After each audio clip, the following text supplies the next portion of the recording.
그래서 전번 시간에도 우리가 교회, 성전 이거에 대해서 했잖아요. 성전에 대해서 했잖아요. 그래서 오늘은 우리가 이 단어를 통해서 왜 뭘 해야 되고 하느냐, 예배라고 하는 이 부분을 통해서 경배라고 하는 이 단어를 통해서 왜 그 단어의 의미가 알아야 되느냐, 이 부분을 우리가 한번 해보고, 그러니까 우리는 예배 그러면 그냥 우리가 이 시간에 드려지는 예배, 뭐 구역 예배, 뭐 이런 것, 이런 이전 예배, 뭐 이런 것들, 설립 예배, 뭐 여러 가지 이제 예배적인 부분을 자꾸 이야기하는데, 성경에서는 원문적으로서 헬라어적으로서 어떤 의미를 가지고 여기는 이외의 예배가 돼야 되고 여기는 어떤 예배가 돼야 되고, 그런데 주로 보면 이 세 가지의 예배의 관점이 나와요. 예배의 관점이 나오는데, 그래서 우리가 여러분 사전들도 찾아봐야 되고 거기에 대한 의미도 알아야 됩니다.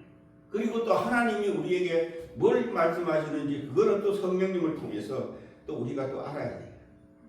그러니까 우리나라 말을 가지고 사전적인 면을 가지고 있지만 그것이 하나님의 관점으로 이렇게 또 우리를 바꿔줘야 돼. 그 관점이 안 나오면 다 헛거예요. 그래서 보면 그냥 우리가 이렇게 보면 모르겠지만, 여러분들 그래서 알파벳을 나면 이거 읽기가 쉬워요. 그냥 이것은 이 프로스 퀴 네오라는 네오라고 하는 이제 단어예요. 그래서 여기에 보면 지금 이 텔레비에 나오죠, 그죠? 이게 이 단어예요. 프로스 키네오. 프로스 키네오라는 이 단어는 어떤 이제 사전적인 의미를 가지고 한번 찾아볼게요. 여기도 찾아볼게요.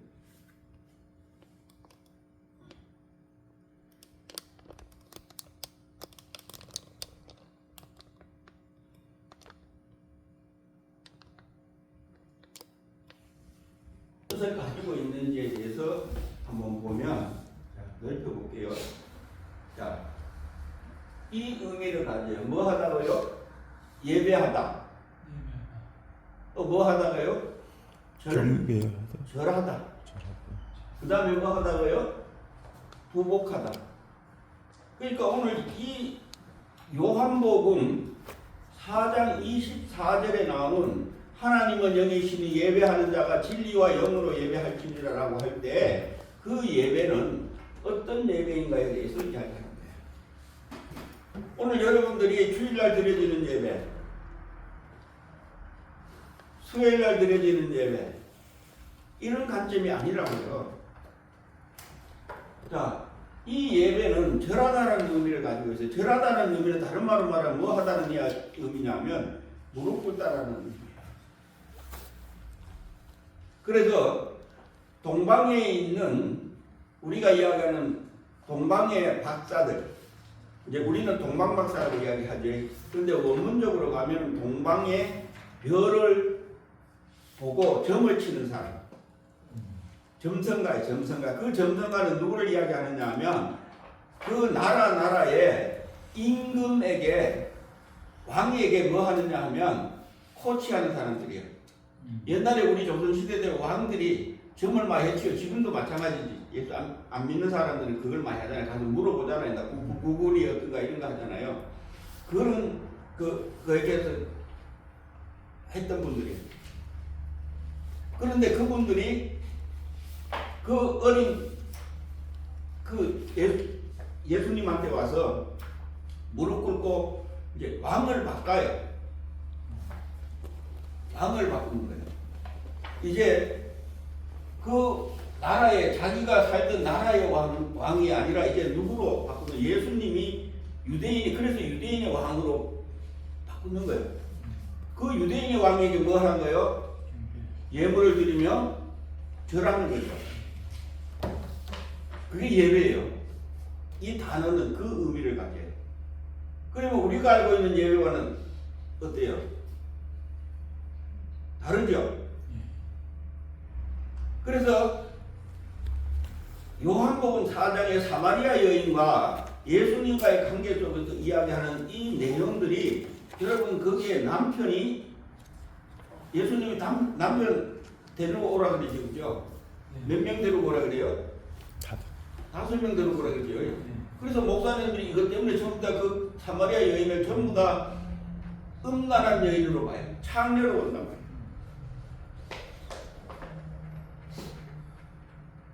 전부 다 창녀로 봐요. 그래서 뭐 피해가지고 물두로 그 뜨거울 때 갔다고 이렇게 전부 다 창녀로 보고 있다. 그게 맞을까요?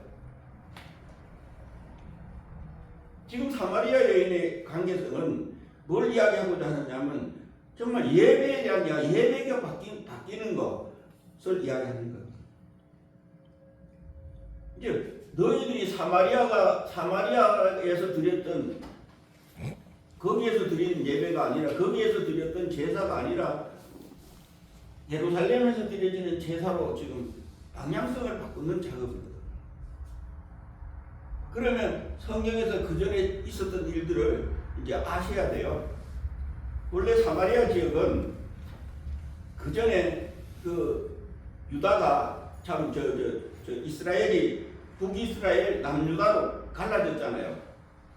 두 지파는 남쪽이고 나머지 지파는 북쪽으로 가서 그래서 북쪽에서는 이제 예루살렘으로 성전으로 못 오니까 어디다가 단을 쌓느냐 하면 성전을만 이렇게 그 예배를 드리냐 하면 저 갈릴리에 있는 달이라고 하는 이곳과 그 다음에 이제 사마리아 지역에 있는 에벨산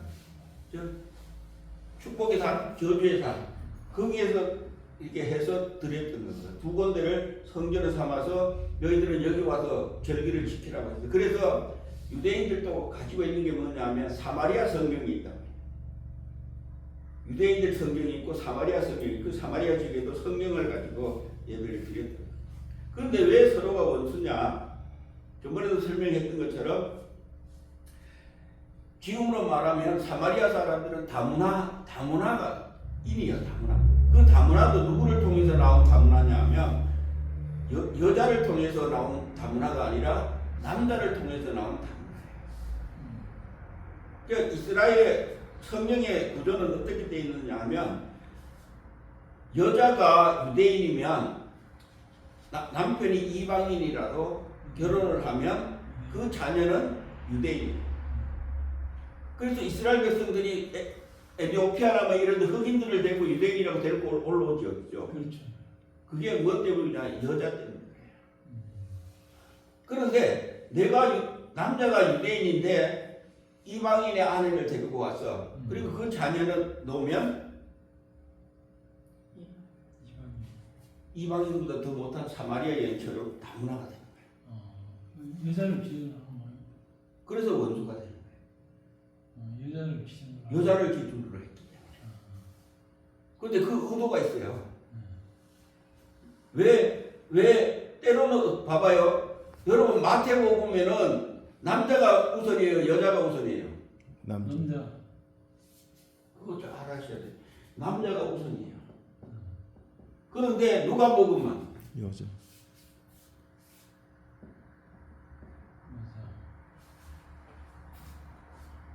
왜 그럴까요? 그래서 예수님은 남자와 여자 다 뭐예요? 뭐 시키는 거예요?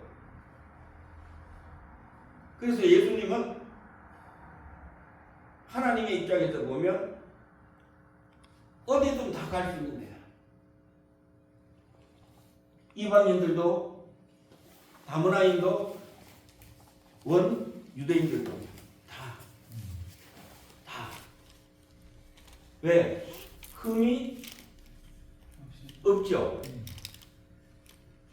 그래서 예수님은 아브라함이라고 할 때 아브라함과 다윗의 자손 예수 그리스도의 세계라고 할 때 거기에 아브라함이라고 하는 이 아브라함이 전체적인 어떤 목적에서는 여자예요, 남자예요?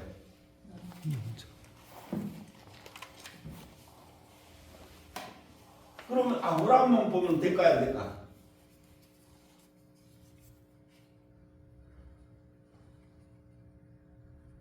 아브라함만 보면 될까 안 될까?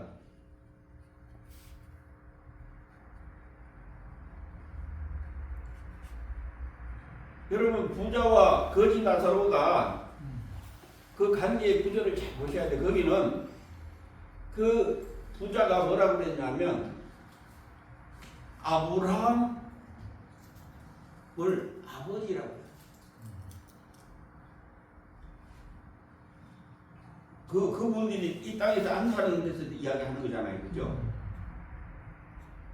그러니까 아브라함은 누구냐 하면 아버지란 말이에요. 열국의 아버지인데 다른 말로 말하면 하나님 아버지란 말이에요.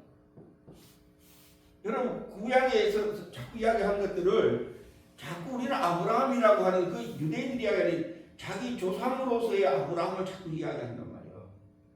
아니요. 그 의미는 하늘에 계신 아버지를 아브라함을 그래도 결국엔 남자 이야기하는 거다. 그래서 여기에서는 아브라함이 시작해서 오는 이유가 다른 말로 말하면 그 예수가 누구부터 어디서부터 왔다고 하는 거예요? 하늘에 계신 하나님 아버지로부터 나왔다는 이야기를 하는 거예요. 그게 요한복음에서는 하나님의 품속에 계시다고 이야기합니다. 18절. 그러니까 하나님 품속에서 나온 그것을 이야기하는 거예요. 그리고 여러분 왜 아브라함과 다윗이라고 하는지 아셔야 돼요. 물론 다윗 왕에 대한 이야기를 하고 있지만 그거 가지고 이야기하는 게 아니에요. 예언이 있잖아요. 예언. 선지서에 있잖아요. 선지자가 하나님이 선지자를 통해서 말한 부분이 있단 말이에요. 에스겔서에 34장에는 다윗이 온다 그랬어요. 다윗이 목자, 왕. 그런데 이 부분이 먼저 있고 난 뒤에 뭐가 있느냐 하면 여러분 나중에 말라기서에 가면 말라기서 4장에 가면 엘리야가 온다 그랬죠. 네, 엘리야가. 그런데 그 엘리야는 누구라 그랬죠? 예수님이 세례요. 그 세례요한. 그러니까 엘리야라고 했는데 그 엘리야는 누구요? 세례요한. 세례요. 그 다윗은 예수. 이렇게 이름이 바뀌어집니다. 그걸 이야기하는 거예요. 그래서 예수님이 사역을 할 때 그냥 막 사역해요? 안 하죠. 네. 뭐요? 세례 요한이 감옥에 들어갔을 때 그때 그것을 그때부터 그래서 뭐라고 하냐면 율법과 선지자는 누구 때까지? 세례 요한 때까지 끝난다고 합니다. 그리고 나서 세례 요한이 침례 요한이 감옥에 들어가서 그 다음에 그때 들어가고 난 후부터 그 소리를 듣고 예수님이 뭘 하냐면 사역을 해요. 병을 고치고 귀신 쫓아내고 복음을 전해요. 천국 복음을 전해요. 사역이 그때부터 시작돼요. 그러니까 예수님이 그렇게 말씀하셔요. 나는 세례 요한이 감옥에 들어간 후부터 이제 시작해요. 그러니까 그때부터 이제 뭐가 시작하냐면 모든 율법이 종말이 딱 끝나는 거예요. 그리고 그 다음에 이제 시작. 그래서 이 다윗도 예수님이 새로운 세계가 열려져 가는 거예요. 그러니까 이런 부분들을 여러분 보셔야 돼요. 그래서 이 다윗을 통해서는 왕이라고 하는 이 의미를 우리가 가져야 물론 시편도 쓰고 했지만 의미를 가져야 하지만 그러나 에스겔서를 통해서 다윗이 온다 해서 그분이 목자로서 가지고 오는 거예요. 이 두 역할. 그런데 그 다윗 왕에 대한 이야기를 할 때는 어떻게 봐야 되느냐 하면 다윗이 기름을 몇 번 부음받았어요. 다윗이 기름을 몇 번 받았어요.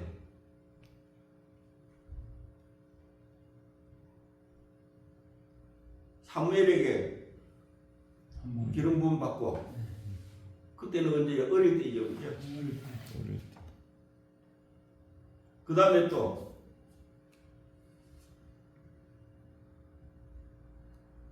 왕 세우기 전에 그 다음에 왕 세워서 3번 받아요.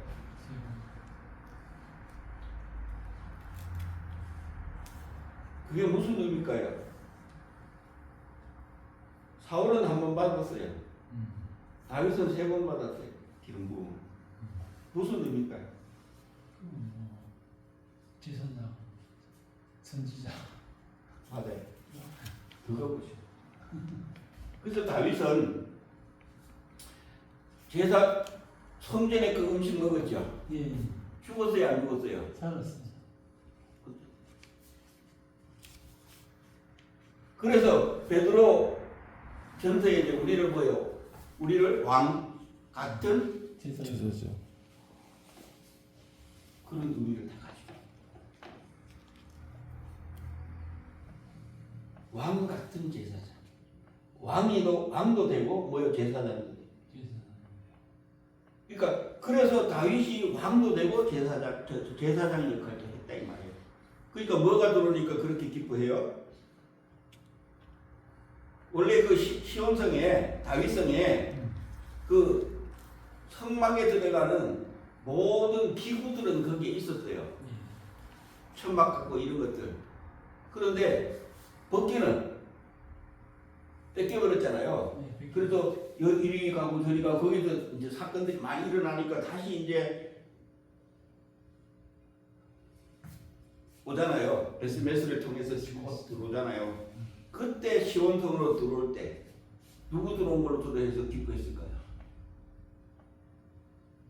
이 법궤가 왜 중요한지 여러분 아셔야 돼요. 자, 법궤가 없으면 하나님을 만날 수 있어요, 없어요? 없습니다. 왜냐하면 그게 법궤에서 하나님이 너를 만나는 것을 이야기하는 거거든요. 거기서 내가 나타나겠다는 이야기, 만남이. 그래서 1년에 한 번 딱 만나서 뭐 하는 걸 만나요? 뭐 하기 위해서 만나요? 그래서 모든 사람들의 죄를 씻기 위해서 만나요. 그러니까 그 만남을 하나님 만날 수 아마 내가 다른 것이 있을지라도 거기에 다 있어요. 이 법궤가 없으면 거기는 성전이 아니에요. 그러니까 법궤가 있으니까 성전이에요. 그 법궤가 들어오니까 이게 그렇게 좋아서 한 거예요. 그럼 오늘 이걸 가지고 여러분 한번 생각해봐요. 여러분 안에, 내 안에 법궤가 없으면 하나님 만날 수 있어요, 없어요? 없어요. 그러면 여러분 안에 법궤가 뭐예요? 성령님. 응? 성령님. 그래서 여러분들이 성전 돼야 돼요. 이 안에 누구 들어오게? 법궤 들어오게. 그래야 내가 너희 안에 너희가 내 안에 갈 수 있는 이 관계성을 가져. 그러니까 이런 부분들이 주어지. 그러니까 성경을 이렇게 볼 때 여러분들이 자꾸 이거 내 방법 우리가 보여지는 내가 가지고 있던 이 관계성을 가지고 안 되고 하나님의 관계성으로 가야 돼. 그래서 오늘도 이 예배도 프로스케네오도 뭐 하다는 이야기요? 개념이 진리가 말하면 내 영이 순종한다. 그렇죠. 그래서 진리는 여러분 또 진리 알레데이아 진리는 뭐가 진리예요? 말씀. 응? 여러분들이 우리가 알고 있는 진리와 성경에서 이야기하는 진리는 다르잖아요. 예. 왜 우리가 알고 있는 진리는 학문을 연구하는 거거든요. 그죠? 그래서 진리 탐구. 대학교의 그 프레카드가 진리, 그 진리는 뭐예요? 많은 것을 연구하고 깊이 안다는 의미를 가지고 있잖아요. 예. 그래서 철학이라는 것도 그 보이지 않는 이상의 세계를, 이데아의 세계를 자꾸 이제 알려고 하는 이런 관계성을 이야기합니다. 그런데 성경의 진리는 말씀. 말씀만 진리예요? 말씀만 진리예요? 성령님 진리. 예수님이 그랬잖아. 내가 진리다. 길이요? 생명이요. 진리요? 생명이요. 예수님이 진리요. 예수님이. 그 다음에 또 누가 진리죠? 아까 이야기했던 것처럼 요한일서 5장에 성령님이 진리. 결국에는 이 이야기는 뭐냐면 진리라고 하는 것은 하나님의 것이 진리라는 이야기예요. 하나님의 것이 나와야 진리라는 이야기예요. 그것이 참이라고 하는 이야기예요. 진리는 참을 이야기하는 거예요. 참. 다른 것은 다 뭐예요 그러면? 거짓이죠. 그래서 여러분들이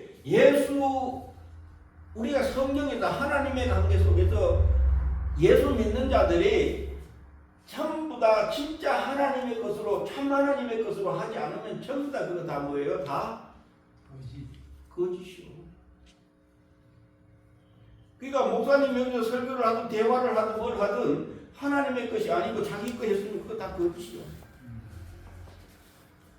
하나님 앞에서 거짓이요. 내가 암만 진실히 한다고 하더라도 그게 예수 이름으로 하지 않으면 그거는 다 거짓이요. 그게 누굴까요? 거짓의 아비? 마귀. 어둠의 것이 빛의 것이야. 그럼 오늘날 목사님들이 단에서 그렇게 외치는 게 복음을 외쳤지만 그 외치는 게 다 누구 거예요? 마귀한테 좋은 거, 하나님의 생명이 없는 거. 저도 그랬으니까.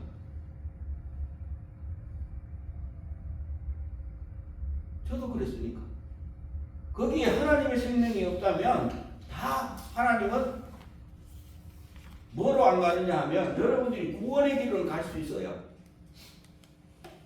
그런데 성 안에 들어가요? 성 밖에 들어가요? 구원받아도 성 안에 있느냐 성 밖에 있느냐 달라요. 성 안에 있어. 에덴동산 안에 있느냐 에덴동산 바깥에 있느냐 이 관계성을 가지면 이해가 제일 쉬울 거예요. 에덴동산 안에 있을 때는 너무나 하나님을 만나고 너무나 좋았잖아요. 부끄러움도 없고. 근데 바깥에 나와서는 부끄러워서 자기 옷을 만들어서 입고 하잖아요. 다 누구가 결정해서 가는 거예요? 네. 하나님이 결정하는 게 아니고 네. 다 자기가 결정하는 거예요. 오늘날 많은 목사님들이 다녀서 설교하고 메시지하고 부흥회하고 뭐 예수 전도하고 복음 증거하고 한다고 해도 딱 이렇게 행동하는 거 보면 90%는 다 자기가 해요.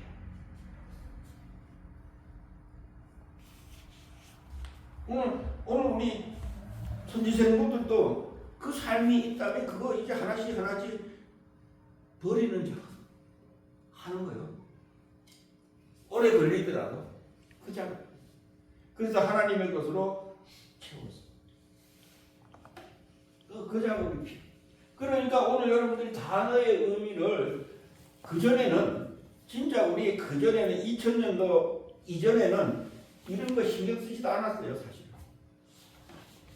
그런데 그 2000년도 이전에 그 부흥의 불길을 했던 성령의 역사, 은사적인 역사가 크게 일었고 간증도 많이 했고 했지만 그러나 다시금 사역자들이 이제 이렇게 유학도 많이 가고 그러다 보니까 이제 이게 이쪽으로 이제 전문적으로 가보니까 아니더라는 말이에요.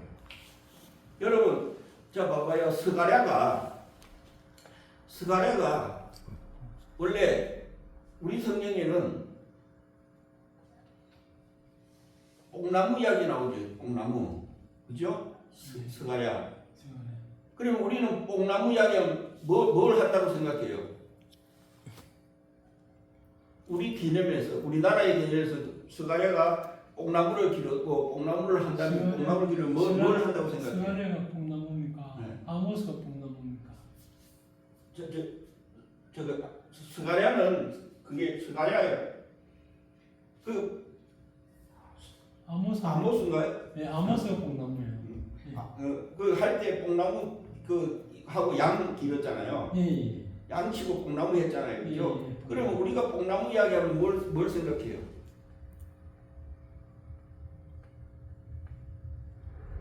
아니 우리나라의 개념으로 뽕나무를 하면은 우리가 뭐 짓다 그래요? 누에 친다 그러자 생각하잖아요. 그죠? 잠업한다고 생각하죠. 네. 근데 거기에 안 맞다 이 말이에요. 음. 이스라엘의 그 개념 속에서는 안 맞다 이 말이에요. 왜? 우리는 그렇게 우리 개념으로 자꾸 들었으니까 이렇게 갔단 말이에요. 그런데 유학을 가고 이스라엘에서 유학 가서 공부를 해보니까 아니요. 그러면 뭘 했을까?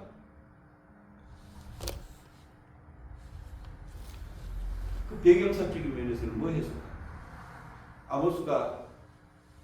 아모스가 3개월인가 했나요? 선지 역할을? 3개월. 선지자로서의 사역을 다시 한번 내가 봐야 되겠지만 딱 빨리 기억이 안 나는. 그래서 이게 보면 여러분 잘 보세요. 자, 양을 칠 때 왜 뽕나무를 이야기할까요? 이 배경사적인 부분도 여러분 아셔야 돼요. 자, 지금 양을 이 뽕나무가 있는 이곳에다 지금 양을 갖다가 풀어놓고 지금 양을 치고 있거든. 예. 왜 거기다 갖다 놨을까요? 뽕나무가 십자가 아닌가? 아니야. 지금 이 양과 뽕나무의 관계가 우리가 아니라고 이야기하고 있는 거예요 지금. 그러면 이 이야기를 해드리면, 자, 이때가 어느 때냐 하면 돌이 밀을 비고 난 후예요. 그러면 이스라엘 가면 우리 저기 6월절 이게 절기절기를 보면 6월절 오순절 이때가 밀 추수 다 이제 끝나잖아요. 밀이 이제 오순절 다 되면은 다 끝난다고요. 그러면 그들이 낫으로 비워요. 낫으로 비우면 밑에 남아야 안 남아요? 남죠. 그럼 이걸 지금 양 먹이려고 지금 양을 여기 갖다 놓는 거예요. 그럼 거기 지금 양이 지금 그 지역에서 뜨는데, 그런데 여기에 나무가 있어요. 뽕나무가 아니에요. 그 당시에는 우리 보릿고개처럼 우리나라에서 보릿고개처럼 그때 과일들이 별로 없어요. 그때 이 뽕나무가 돌무화과 나무예요. 삭 깨고 올라갔던 것도 돌무화과예요. 뽕나무가 아니고. 돌무화과? 돌무화과. 우리나라 뭐 있으면 돌배 이렇게 이야기하는 거죠. 그런데 이 무화과는 쪼매해요. 그런데 이것도 맛이 덜 달아요. 그런데 이때 이것을 먹기 위해서 뭘 하느냐 하면 여기에다 칼집을 내요.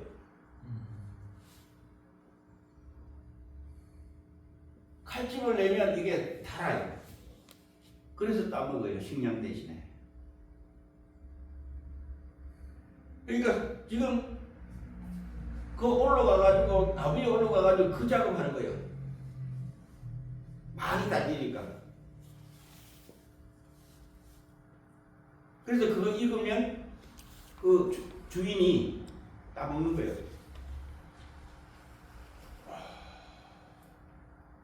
여러분이 우리가 알고 있는 개념과 달라요. 그러니까 이렇게 되니까 이제 바뀌어지는 거예요. 그러니까 이게 원문도 마찬가지예요. 이게 의미를 알아야만이 하나님이 지금 우리를 뭘 하고자 하는 이 개념에 대한. 그러니까 우리가 삭개오가 그 나무에 올라간 그래서 우리는 뽕나무라고 그러니까, 근데 성지순례 가면 뽕나무가 아니거든. 돌무화과 나무. 그러면 왜 거기 올라갔을까? 이제 거기에 의미를 부여한다면 이제 우리가 이제 구원에 관한 부분들을 이제 의미를 부여해야죠. 그래서 로마서에 보면 돌무화과 나무와 무화과 나무 이거 나오죠. 구원에 관한 개념들 나오잖아요. 그러니까 이런 개념들이 여러분들이 다 돼야 돼. 그래야 바른 하나님이 뭘 알고자 하냐면, 자, 돌무화과는 완전해요, 완전하지 않아요? 돈 모아가는 완전해요, 완전하지 않아요? 완전치 않죠. 예. 근데 그게 저게 접이 붙여지면 나무에 원 나무에 접이 붙여지면 뭐를 지 그러면 뭐가 돼요? 완전히 참이 되잖아요. 여러분 잘 알아야 돼요. 이거 보셔야 돼요. 자, 여러분 사과가 접을 안 붙이면 원래 우리나라의 사과를 접을 안 붙이면 얼마 할까요? 조금. 그걸 쫙 키우죠. 그래서 그거를 잘라내 가지고 그에다가 접을 붙여요. 그러면 사과가 그지. 굵어져요. 지금 이야기하는 거예요. 우리는 돌무화과인데 무화과 여기 접을 붙여야 되잖아요. 예. 그러면 이 무화과가 어떻게 자라요? 참이 들지 않아, 그죠? 그 이야기 하는 거예요. 지금 성경은 접 붙이는 이야기. 우리는 완전하지 않아요. 그런데 예수님이 우리에 오면, 우리 안에 들어오면, 영접하면 우리는 하나님의 아들로 가는 그 길을 열어주셨다. 그거 이야기야. 이런 개념들 여러분들이 아셔요.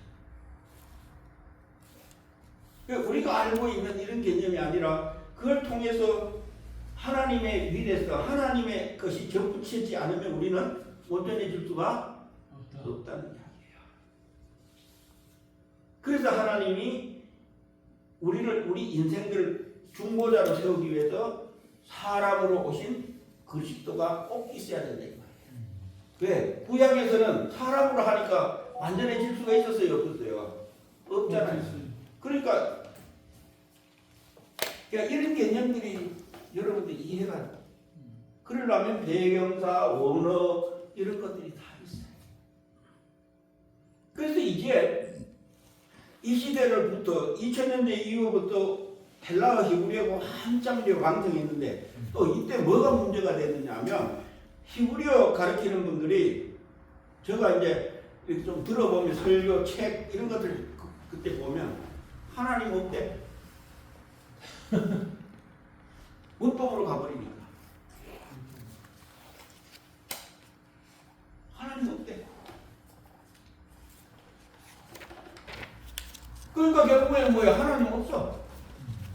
근데 하나님 있어야 안 계세요? 계세요? 계세요. 그럼 여러분들이 신학교 가서 배우다가 하나님 없는 거 배워? 그게 신학이요. 그럼 학문으로 배워버리면 하나님 없어요. 여러분 교리로 가버리면 뭘 가느냐면 삶에 있는 것은 안 배워져요. 그래서 우리는 삶과 말씀이 같이 가야 되거든요. 그러니까 이것이 있으면 이것이 있어야 되는데 이것으로 막 주장해버리니까 이게 없어요. 삶이 없어요. 그래서 목사님들은 뭐만 가지고 있어요? 자격증은 다 가지고 있어. 근데 삶을 보면 잘 살아요, 못 살아요?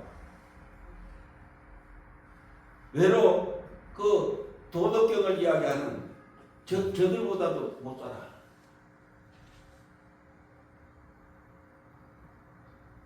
유교인들 봐보세요. 이거 폼 잘 잡아야 안 잡아요? 얘들 잘 지켜요, 안 지켜요? 잘 지켜요. 그런데 우리 목사들은 얘들 잘 지켜야지. 그런데